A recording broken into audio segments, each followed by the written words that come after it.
سعودی عرب میں غیر ملکی تارکین وطن کے مسائل ڈیجیٹل طریقے سے حل کرنے کے لیے ابشر اور مقیم نام کے 2 پورٹلز بنائے گئے ہیں۔ آج ہم آپ کو ان پورٹل سے جڑے کچھ سوالات کے جوابات دیں گے۔ سعودی وزارت داخلہ کی جانب سے مقامی شہریوں اور غیر ملکیوں کے معاملات کو ڈیجیٹل طریقے سے حل کرنے کے لیے ابشر اور مقیم کی سہولت فراہم کی گئی ہے۔ ابشر یا مقیم پلیٹ فارم پر اکاؤنٹ بنانا لازمی ہے۔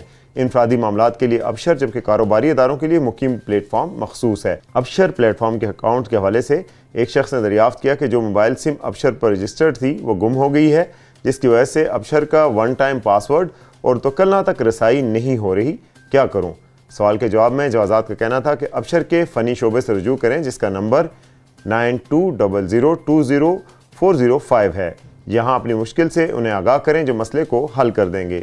واضح رہے ابشر پلیٹ فارم پر اکاؤنٹ بنانے کے لیے ضروری ہے کہ اپنے نام سے رجسٹرڈ موبائل سم کا نمبر درج کیا جائے جس کے بعد اکاؤنٹ بنتا ہے۔ موبائل سم کو رجسٹر کرانے کے بعد ابشر اکاؤنٹ پر بھیجا جانے والا ون ٹائم پاس ورڈ درج کرنے سے ہی ابشر اکاؤنٹ کھلتا ہے۔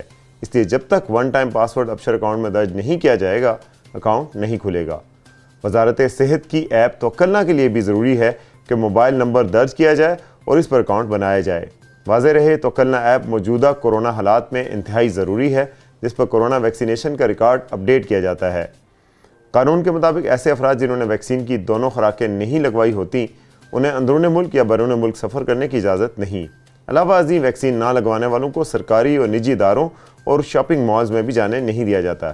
اس لیے بھی ضروری ہے کہ توکلنا ایپ کو اپڈیٹ رکھا جائے جس کے لیے کارآمد موبائل نمبر موجود ہو۔ اس حوالے سے مزید تفصیلات اور اس طرح کی مزید خبروں کے لیے دیکھتے رہیے urdunews.com۔